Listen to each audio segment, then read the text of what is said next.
Welcome back to Fourth and Troll Fantasy. What's going on, Fourth and Trollers? Welcome back to Fourth and Troll Fantasy, the most entertaining fantasy show on the planet. I'm Noah Selby. And I'm Wes Selby. And it's running backs day, dude. We've gone through quarterbacks. We've gone through tight ends. And now it's the big times, man. We are giving each of our top 10 running backs for the 2025 fantasy football season. It's going to be a good ass time. I'm glad you're here. Let's hang out. Let's do this. We're going to talk through them. Before we do, join our Discord. Let's link down below. And while you're doing that, subscribe and then let yourself know you've just been entered to win a signed Brian Thomas Jr. mini helmet. That's all you have to do. We're giving away a signed BTJ mini helmet. All you got to do is be subscribed to our YouTube and join our Discord. That's it. That's it. Easy. No purchase, Easy. Nothing. Free. All those and are you free. get to gain fantasy insight because our Discord's hot and popping in a good time. True. And Wes is cute, so that helps. It's not always free. No. Anyway. Let's jump into running backs, dude. Let's do it. I'm going to start us out here. We're going to go 1 to 10 because what's the use in dragging you along for the top 5 at the end of the video? Because it can only be a handful of people, you know? So we're going to start out here. Some of these we might go a little quicker because there's only so much we can tell you about my RB1, Bijan Robinson. But we're going to do some more conversation into it. We have a little bit of differing lists here. But my RB1, like I just said, is Bijan Robinson. Listen, not much to say, but slow start to 2024. He's probably the safest pick in 2025. Elite floor, elite ceiling. From weeks 1 through 5, only 13.5 points per game. But from week 6 on, 22.8 fantasy points per game. Only 2 games under 20 fantasy points in that stretch. Not much more to say. Pick him. He's great. He's awesome. Bijan Robinson is my RB1. I see him finishing the year as the top dog. I've got Jahmyr Gibbs as RB1. Pretty much one of 2 or 3 running backs that are pretty much consensus for RB1. Reason I've got Jahmyr Gibbs as RB1 is because I'm really attached, aside from the obvious facts and the reasons everyone would put him as RB1. Because he's cute too. Because he's cute and I like his little button nose. No, because he's got honestly, this is part of it. He's got a bet going on with Amon-Ra St. Brown. Yes. But let me say, this is legitimate fantasy football insight, okay? He's going to absolutely try to be the 4th player in NFL history to have 1,000 rushing yards and 1,000 receiving yards in the same season, okay? The last time that happened, Christian McCaffrey, 2019, freaking amazing fantasy season. But he's got a bet with Amon-Ra St. Brown that if he can do this, Amon-Ra St. Brown will buy Jahmyr Gibbs a house. There's a house on the line. I'm taking him as 101. I don't blame you. That's amazing. Gibbs is awesome. I'll mention him here in just a second on my list, but Gibbs is fantastic. My RB2, it's Christian McCaffrey, okay? I blame you 0% if you're just completely out. I feel some of that too. He was my highest exposure player in leagues last year. I had him in 5 of 6 leagues that I was in. I get it if you're just out, if you're just done. I don't blame you. Here's the case I'm going to make, okay?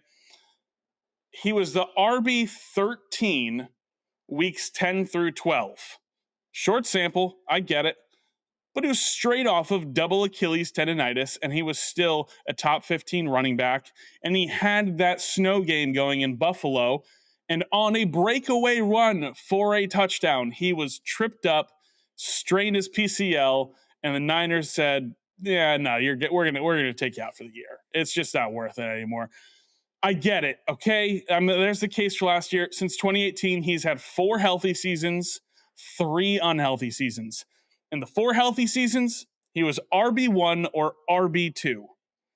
If he stays healthy this year, I don't see how he isn't a top 3 running back. So Christian McCaffrey comes in at number 2 for me. I'm on the other side of this. I'm not buying in. I just haven't. I can't see that he's 100% the guy that he was at his age after all these injuries. And I do see. I do see his ADP climbing up as we get closer to real drafts for fantasy. He's becoming solidified in the first round, and people, I guess, are ready to take the same shot as you. I'm not. I'm not. I understand. Nerve for nothing. You should go all in, but Yeah. It's I can't terrifying. do It it. really is. And there are times that I sit there and I'm mock drafting and he's there for me at the 109 and I'm looking, I'm going, God, like, is it's this could win me my league if he stays healthy. This is 25 fantasy points a week. This is locked in. It's just hard. It's such a hard pick to make. So I don't blame you, but he does come in at RB2 for me. My RB2, a slight exaggeration, I will admit, but I'm here to continue to spearhead my favorite rookie of this draft class, everyone's favorite rookie. It's Ashton Genty, is the RB2 on the season. People are pretty adamant. It feels like there's two sides. There's either someone that's saying Ashton Genty is going to be elite from day one, he's going to be incredible, and then other people are saying there's no way, we don't know anything about him. I'd rather take 5 other running backs because I don't know what Genty's like in the NFL.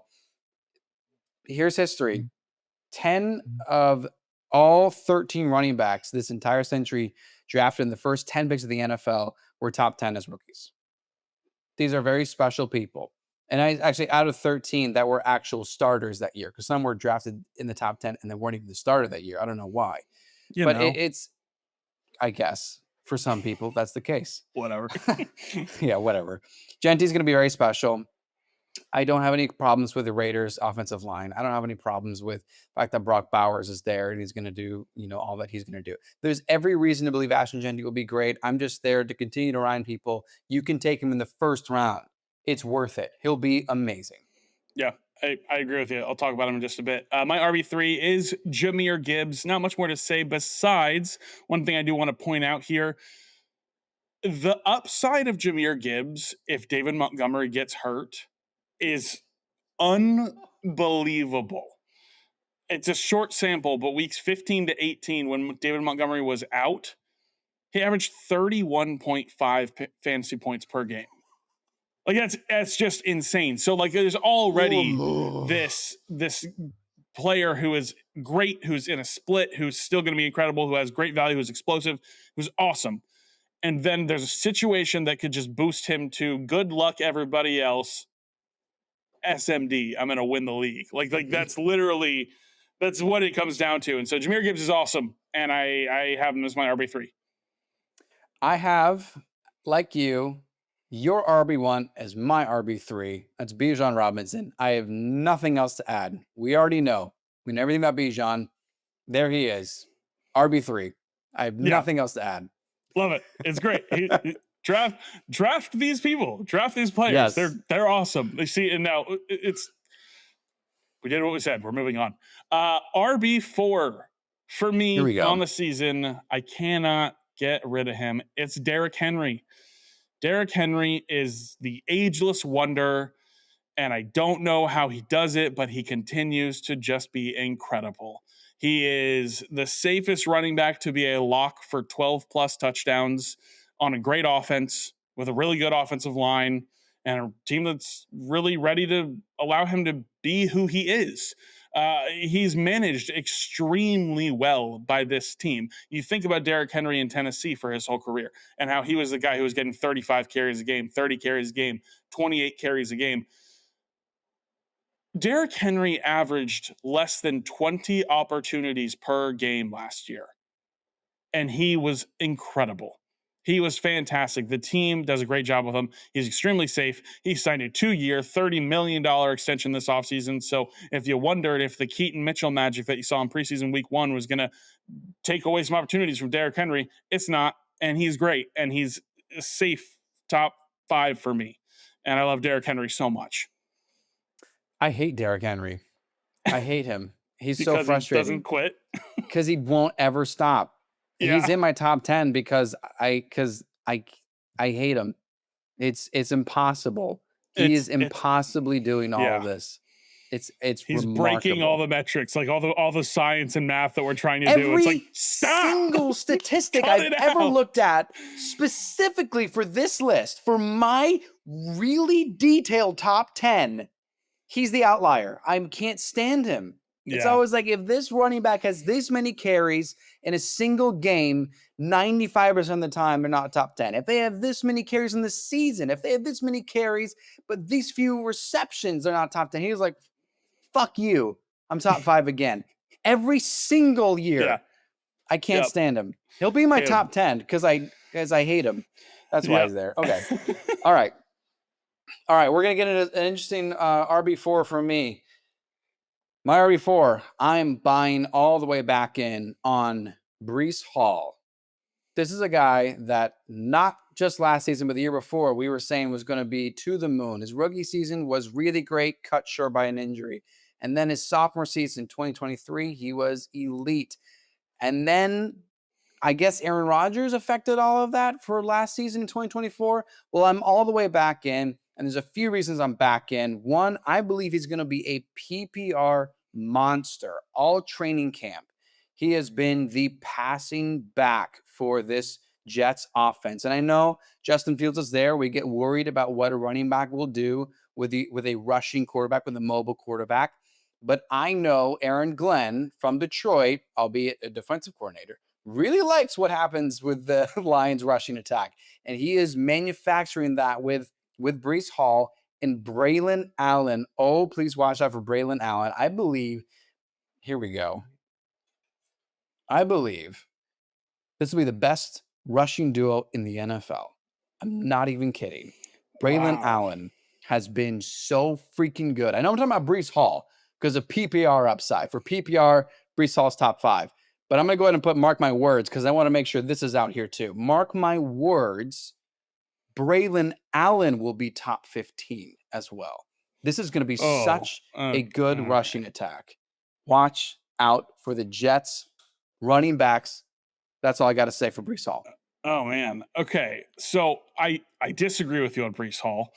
But interestingly enough, for the reason you just explained, because funny.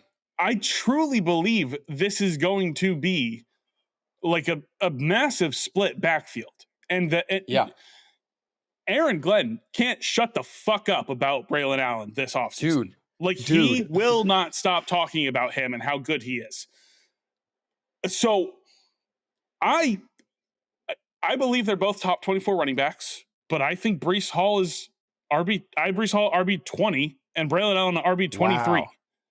I really believe this is a split just because I don't think this Jets offense is going to be nearly as good as the Lions offense is. And so I don't have that faith that we're still looking at, well, one of them is such a top dog and the other is the secondary, but still safe and good. I have less faith in their ability to be a high scoring, high flying offense that produces well for the running back room. And I still think and honestly, I think Isaiah Davis, the third string running back, is going to be involved too. Aaron Glenn's a freak, dude.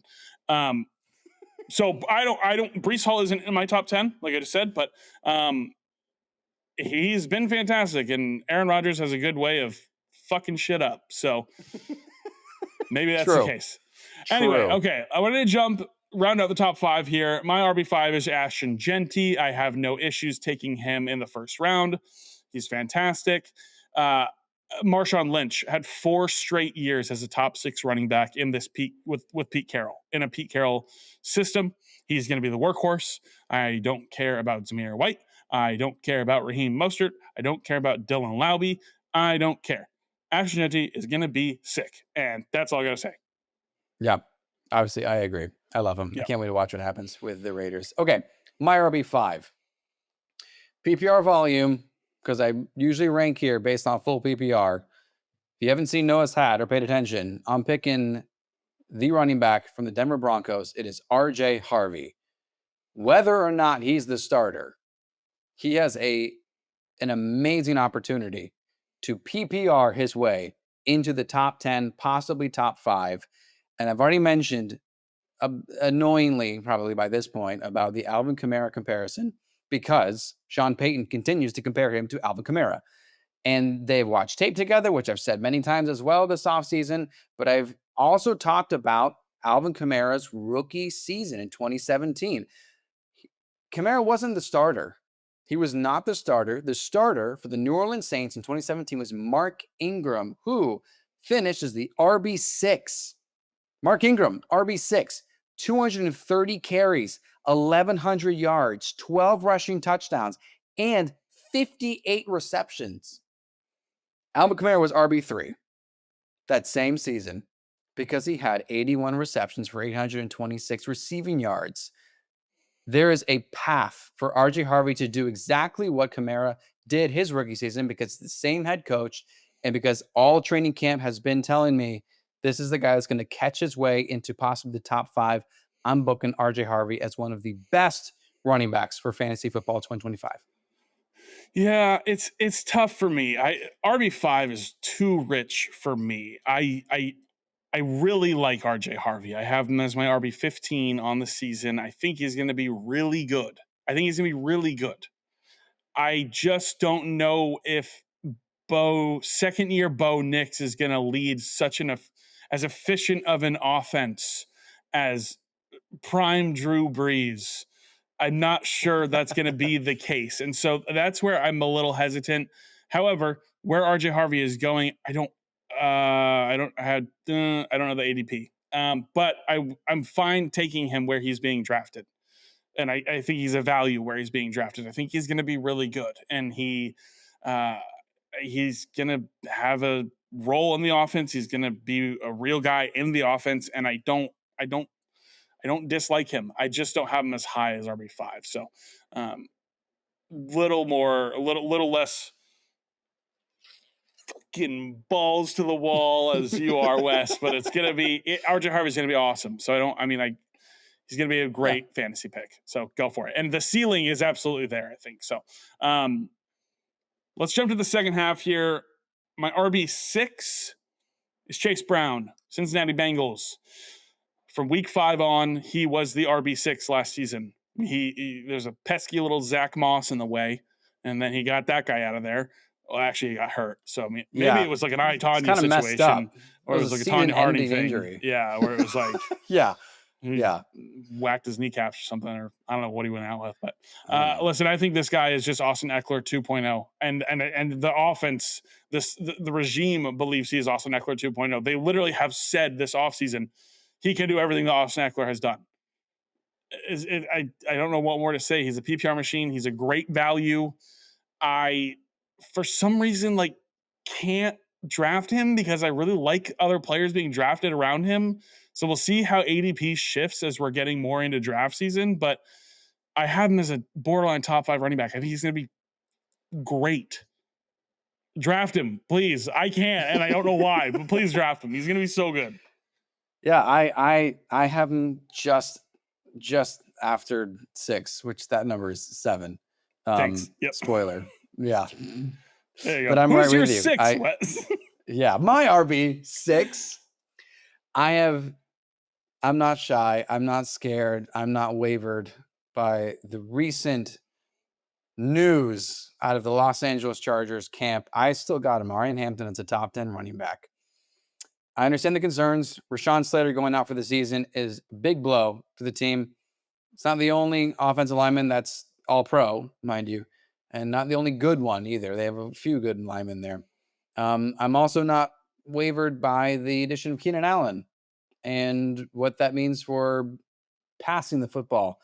Can go through a bunch of numbers here. I won't bore you with all the numbers, but Jim Harbaugh really likes to run the football. And there's been many seasons where they've had 2 running backs in the same team, both college and the NFL, dating back to his years with the 49ers, where 2 running backs in the same team have over 100 carries. And Najee Harris I don't know what's going on with him. I don't know what's up with his eye. People are starting to wonder if it's real or not. Gone. Either way, he's not going to be ready. And that's all. That's part of the situation. Is if it was going to be a split backfield, Amari Hampton is going to happen himself. Hampton carried the football a ton in his last 2 seasons at UNC. He is gonna be just fine. It's gonna be not really a PPR game, I don't think. He's really gonna have to bruise his way into the top 10, but I have not been swayed by the recent changes for the Chargers. He's still top 10 for me. Yeah, and as you shouldn't be. I mean, obviously losing an All-Pro tackle is serious, but like you said, he's not the only All-Pro on the roster, on the offensive line. So I I have Amarian Hampton as my RB11. He's just outside my top 10. I really really like him. I think he's really really good, and I think uh, I hope Najee Harris recovers well. But that was a blessing to the fantasy football value of Amarian Hampton, because I believe had they both started the year on the field playing, I believe we would have had about 4 weeks where it really was like a timeshare, where like 4 to 5 weeks where it was like where Najee was even the 1A and Hampton was the 1B. But I believe that Hampton would have played his way into that 1A and then just take over as workhorse. So he's going to be great. And I think you should draft him, and he's a really good value. And yeah, I love it. My RB7 is Kyron Williams. Okay. He is the number one red zone running back in the NFL. Back to back top 6 fantasy running back seasons, back to back seasons of 15 plus touchdowns. Rams offense should be great again. I'm not worried about Blake Corum. I'm not worried about Jarquez Hunter. However, Matthew Stafford, please play football, because the fantasy Please. value of my Rams skill players that I was very high on is very close to plummeting. And it's getting scary. Like, the plan keeps shifting, and I don't know how many of our viewers have ever had an epidural. I haven't, or how many know what that is. That's a big ass Comment down needle in your below if you've had an spine to take epidural. away pain because he's dealing with an aggravated disc. Matthew Stafford's like having to get like some epidurals. Like, it's as of right now, it is scary. Like, I'm now like in a spot of like, oh shit, like this might not go well. Like this, I think he's at risk of missing serious time slash medically retiring. Anyways, I love Kyron Williams. Yeah. If there's no Matthew Stafford, this probably drops a little bit, but it doesn't worry me a ton. McVay has always been a coach that can make do kind of with what happens. He's kind of from that tree. And so I worry more about some of the pass catchers in that sense. But I love Kyron Williams, and I think he's going to be awesome, as he has been the last 2 years. So I don't have Kyron Williams in my top 10. And it's in summary, it's just the sustainability of the goal line merchant that he is. That's just a lot of rushing touchdowns for a guy without PPR upside. It's kind of like what Jamal Williams did a few years back, but he's done it 2 years in a row. And you'd think, well, I would think, yeah, it makes sense to put him there. But I keep looking through the numbers, and really, without boring with all the stats, he's had injured wide receivers for both of these last 2 seasons. So I will say I think he has benefited from having an injured Cooper Cup for both seasons and a back and forth injured Puka Nakua. I do think Matthew Stafford has a big consideration in this as well. But overall, I think he is a bigger workhorse than people give him credit for. He's had over 300 carries, um, all kinds of goal line rushing attempts. I get it. I just can't put him in my top 10 because I don't know. I don't think with Devontae Adams and Puka Nakua, trusting it's going to be Stafford, that's not going to be so pass heavy, and that he loses that touchdown upside, and that and he has had an injured history as well. So I've opted to not put him in my top 10, but if he's healthy and it's all works out, I still think he'd be top 15. So I'm not like waving the red flag saying this is insane, but those are Yeah, those are fair. the reasons I don't have him in my top 10. Fair. Yeah, absolutely. Number 7, I already mentioned, it's Chase Brown. But it's the same thing as where I can't find myself drafting him. He's in that weird spot where he's right at the value where he should be. And those are difficult players to draft because they're right where they're supposed to be. And I like to reach on players that I want that have higher upside for, and I believe in those guys. And then I like to wait for people to fall to me if I don't think they're going to be all that great. And he just keeps going exactly where he's supposed to be. He's the auto draft kind of pick where it's like, oh, I ended up with Chase Brown. That's great. And then if you're on the clock, you're like, I don't know if I'm going to take Chase Brown. Yeah, it's a weird spot. So, but I'm with you. I'm with you. This team is not shoving him in the back because they just paid $1 billion to the wide receivers. He's going to be involved. He's going to be great. Absolutely. Yeah. Jumping into RB8 here for me, he does still make the list. It's Saquon Barkley. Great team, great offensive line, great offense, great scoring opportunity. It's all there. Papa John's. But yeah. but regression has to be in store here. He had more 40+ yard runs last season than Todd Gurley had in his entire career. He had more 60+ yard runs in 2024 than Christian McCaffrey has had in his career. And he doesn't catch the football. And it's going to be a tougher schedule. They're going to need to be throwing the football more. So some regression is in store. And I am out on Saquon in general because he's usually going in the top 3-4 picks. And so I don't think he's going to produce how you want him to if you're drafting him there. So I'm out on Saquon. It's not, he had a historic 2024. Historic. It's not going to happen exactly the same way again. And that's not a slight to him. He's very good, but it's just not going to be a top 5, top 6, top 7 running back season for him. I'll be shocked. I'll be shocked if he has like even a great season, admittedly. Like it's just, he's not in my top 10. What do you mean great? I mean great enough to be top 10. Like it's like Okay. if he has, I'll put it this way. Like if he has another great season, like I'm talking 1,400 yards and double-digit rushing touchdowns right after this season that he just had, call me crazy, but you could put a Mount Rushmore for greatest running backs of all time. Like that would be insane. But Yeah. the point is, I'm taking the regression real hard on Saquon. I don't think he can make top 10. Either way, we're both out on him as your first round draft pick, let alone top 3, top 5, whatever it is. I just think he got overworked, and without, strangely enough, he was a PPR guy with the Giants, but didn't really have that role with the Eagles. So I'm out. I'm out on Saquon. Statistically, players who have this many opportunities the following season, I don't like predicting injury. I don't like projecting injury, but they don't play a full season if they do that. He was a massive workload player from September to February. Like it's only 6 months later that we're coming back into this now, and he's going to come back in, and I have some trouble there. I have some worries, but I do think he is extremely talented, so that's why he lands here at 8 for me. It's you. You're 8. It's you're me. Yeah. You're running back 8. My running back 8 is Derrick Henry. I hate him. Next. Yeah, that's fair. Breaking the system, Derek. Yeah. Such an annoying player. My RB9. We're really just going to move on from that because there's not much more to say. Right. My RB9, it's Bucky Irving. He was the RB13 last year. And then when he got the starting job, he was the RB8 from week 6 on. He was awesome. He's a jack of all trades. He can catch. He can run. He will undoubtedly be the backfield leader. And he's set to be great for the Bucks, great for fantasy managers. Rachaad White dealing with a little bit of a groin injury, so that may be even more opportunity to Bucky in the passing game.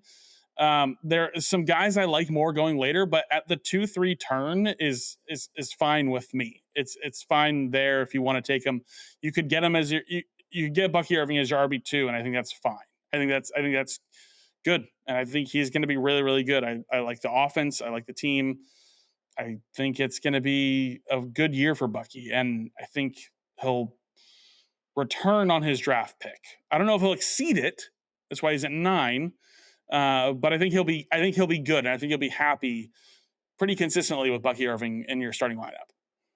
I think he's worth mentioning. I also don't have him in my top 10, and part of it is just because he's a very similar player to Devon Achane from last year, where he's going to need a lot of receptions at his size, because I'm just worried that the workload will increase. They already said it was going to increase during OTA's minicamp. They said Bucky is going to get the football a lot more. And he should with all that he did. But do now, you remember after, I think it was after, I'm trying to see what week it was. It was like it was either after week 13 or week 17. I think it was after week 13. Yeah, yeah. He finishes as the RB1 with 27.5 fantasy points. But there's that shot of him walking back in the tunnel where he's like wrapped up like a mummy, essentially. Like Oh, he's like yes, that's ice right. on his ribs, ice on his shoulder. Like he is wrapped up. So the workload is, yeah, it could be a concern. Yeah, and as you just pointed out too, reminded me, I already forgot that Rashad White's dealing with a groin injury, and Rashad White is kind of the pass catching back. So if Yeah. you take away your pass catching back, then Bucky's going to be out there. I mean, so much that I do think there's a concern for the workload for him. But when he's healthy, I can imagine him having some week winning weeks, and it's worth mentioning, but not my Yeah. top 10. It's All fair. right, number nine, my RB9 on the season. I get the pencil ready. I don't know why I'm making this my big brain move here, but Noah and I shared our top 10 running backs in advance because Noah so kindly makes the graphics. And I knew these last two running backs, I'm going to have to talk my way and to explain why I got them in my top 10. So my RB9 is Isaiah Pacheco, guy that I thought was going to be top 10 last season. And then his foot wasn't whole. And then he came back and he was not whole. And Kareem Hunt was doing great. Yeah. And Isaiah Pacheco knows that. He's been vocal about it. He has been transparent about it, saying this job is not his to keep. It's his to lose, and he could lose it. He has been very aware that this is a very important year for him. And he's talked to people and saying, I have to prove that I am the guy for this team, that I can be the starter. He has been very clear and self-aware that he's got to prove it. And he has bulked up like crazy. Andy Reid could not stop talking to, and it's kind of a sus way. Like, he's big, man. Like, he just kept saying it for like days, like, this is big, which is great, That's awesome. for a running back. Yeah. But then you go into the training camp, and Pacheco has proved it. He didn't just say it Yeah. and then got big. He has proved it in training camp. He has been playing great and not just carrying the football, but in the passing game. We're seeing all kinds of videos come out and reading training camp reports that Mahomes is throwing the football to running backs a lot. And Pacheco is out here catching 50-yard receptions multiple times. And what I'm reading too, as well, is that if Mahomes is targeting running backs that much in the passing game, how many more opportunities is Pacheco going to get as the clear starter? Because it's been very clear. It's Isaiah Pacheco, Kareem Hunt, and then it's Rashard Smith and whoever else they want to put as RB4. I think Elijah Mitchell's now fourth. But it's very clear Pacheco has solidified a massive margin between him and the RB2. I'm taking Pacheco as a top 10 running back for 2025. Yeah, it's a bold call. I've got him as an RB2 this year. I do think he's going to be good. I think we remember Tony Pollard had the same injury, and then he came back when we were all really excited about it, and he didn't look very good until he was like 10-ish weeks in to the season. Isaiah Pacheco came back last year, did not just not look good, looked like bad. Like Yeah. really like Kareem Hunt looked like the better running back. And it was like, oh brother, this is not good. This is not a good look. So I think Pacheco is a value in drafts. I think he is going to be the top running back. And he probably deserves to maybe be a little higher in my ranks. I've got him as my RB 21. Uh, he could be maybe a little higher, maybe borderline on that top 15 mid-tier RB2 kind of range, but I just have trouble seeing the ceiling outcome happening. But who knows, dude? With Rashi Rice possible 8-game suspension and Hollywood Brown injured again, like they got to have some playmakers on the team. So I don't blame you and for having belief in Isaiah Pacheco. Mine is about the size of a grain of rice, and yours is like a chili cheese coney dog amount of Hell yeah, belief. dude. And I've got the maybe that's faith the his size of a nickname. chili cheese cone We got to dog. put that into AI and get like a logo to come out with like Isaiah Pacheco, like a chili cheese coney or something. That's good. My RB10 here, guy I'm really excited about, it is Travion Henderson, running back for the New England Patriots. I'm pissed this video is coming out the week after week 1 of preseason because I promise you this man was in my top 10 before his first NFL touch, which just happened to be a 100-yard kick return touchdown. He's explosive, dude. He is a PPR machine. He's been getting massive passing game usage in camp. He's going to push for the RB1 job early. And when you have to beat out Ramondre Stevenson, and I actually truly don't mean this as much of a diss as it sounds, but it's not super difficult. And you're going to be able to do that. And Ramondre is already missing some practice as well with an injury. He missed practice on Monday. Anyways, my main thing is he's going to be a PPR machine. Josh McDaniels is the OC here in New England. And we know Josh McDaniels loves to target his running backs. It goes back. I'm going to save some information. I don't know. It's just he's going to be extremely, extremely productive. James White had seasons where he was the RB18 and the RB6. And he had a combined 160 carries across those 2 seasons. Travion Henderson is a far better runner than James White ever was. And I believe he has a real legitimate role in this offense. And I'm really, really excited about Travion Henderson. I didn't put Travion Henderson in my top 10 because I didn't want to have 4 rookie running backs in my top 10. So I put him as RB11. I'm with you. He's going to be great. That good. He is that good. And there's a reason they took him at the top of the second. He's going to be part of this team for a while. Okay. Yeah. My RB10, dark horse candidate to be a top 10 running back. I'll admit it's not. I've got reasons, obviously, but this is my dark horse for top 10. It's Tyrone Tracy Jr., Giants running back, still the starter. I love Cam Skattebo, but let's go over a little bit here with Tyrone Tracy Jr. He's also bulked up. He and Pacheco got the memo that they needed to get a little bit bigger and stronger for the starting role. I think he's talented enough. I think we could all look at what Tyrone did last season and say, yeah, he's talented enough to be a guy that can have a good season in fantasy football. What I will say is I'm reading between the tea leaves here, and I'm going to anticipate the defenses that play against the Giants are going to be more pass-focused. They're going to be protecting the pass more. They're going to be looking at Russell Wilson trying to throw his beautiful rainbow balls, if he's still got that in him, to some guy named Malik Neighbors who did pretty well last year. And they're going to be focusing just on Neighbors and Russell Wilson, see what happens there. I think that opens up a few more lanes for the rushing game for the Giants. Now, I'll also say Russell Wilson has targeted his running backs the last 3 seasons, 2 in Denver, 1 in Pittsburgh, his running backs over 100 times. We just didn't know it because his running backs sucked. He had split backfield pretty much every single year, but his running backs saw the football a lot. Both Najee Harris and Jaylen Warren had over 50 targets. I am excited for a sneaky PPR upside from Tyrone Tracy Jr. My hope is that he's top 15. The ceiling could be 9 or 10, but I think he's absolutely worth drafting. Someone that you should target if you're going late for a starting running back, so long as that he can prove that he's still the guy. Skattebo and Jackson Dart are best buddies right now. So as long as Russell Wilson's a starter, I think Tyrone has a shot to be a really good fantasy player for 2025. Yeah. What an insight, Noah. I like Tyrone Tracy. The team just fucking sucks. The team sucks.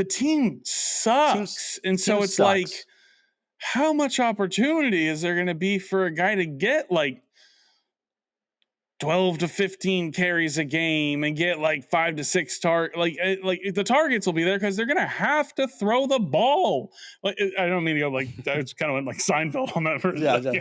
Who are these defenses? They got to throw the football. Russell Wilson, you can't keep saying, let's ride. It's just going to be, I have a little bit of, I'm just kind of out on any Giant not named Malik Neighbors. And so call your shot, plant your flag, Wes. And if he's top 10, you heard it here first. Oh, yeah. Trollers. There you go. Listen, that's going to do it. Top 10 running backs for 2025.